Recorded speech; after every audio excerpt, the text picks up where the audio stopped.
What counts as evidence in science? It seems obvious: gather data, test it, and draw conclusions.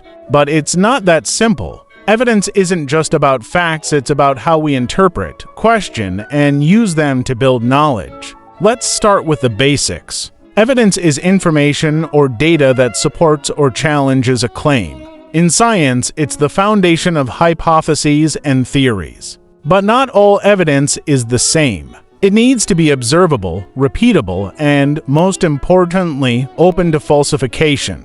Take black holes, for instance. No one has seen one directly, yet we're confident they exist. Why? Indirect evidence like gravitational waves and X-ray emissions paints a consistent picture. It's like hearing footsteps in the next room. You might not see who's there, but the sound gives you a clue. How do we interpret evidence? Here's where things get tricky. Evidence doesn't speak for itself, it's interpreted. Imagine solving a puzzle. If someone shows you the box cover, it changes how you see the pieces. In science, that box cover is what we call a paradigm, a shared framework for understanding the world. Paradigms shape how scientists ask questions and interpret evidence. But paradigms aren't set in stone. Thomas Kuhn described how they can shift, like when Einstein's theories replaced Newton's. The pieces of the puzzle didn't change, but the picture did. Sometimes evidence doesn't fit neatly.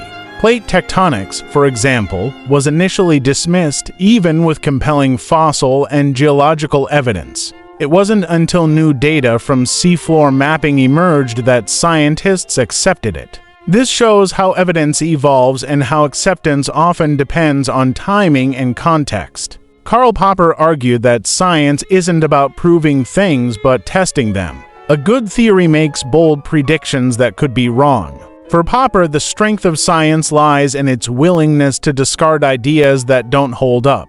On the other hand, Paul Feyerabend challenged the idea of rigid rules, famously saying, "Anything goes." While extreme, he pointed out that creativity often drives breakthroughs. Think of accidental discoveries like penicillin. It wasn't part of a structured plan, but it changed the world. Science isn't a solo act. Peer review and replication are vital to ensuring evidence is reliable. But even here, human factors like bias, funding, and cultural influences can shape what gets studied or published. Understanding evidence means recognizing its power and limits. It's not just about collecting facts, it's about interpreting them within a framework, questioning assumptions, and refining ideas. So, next time you hear, "The science says," ask yourself, what kind of evidence is behind it? Who interpreted it? And could a new puzzle piece change the picture?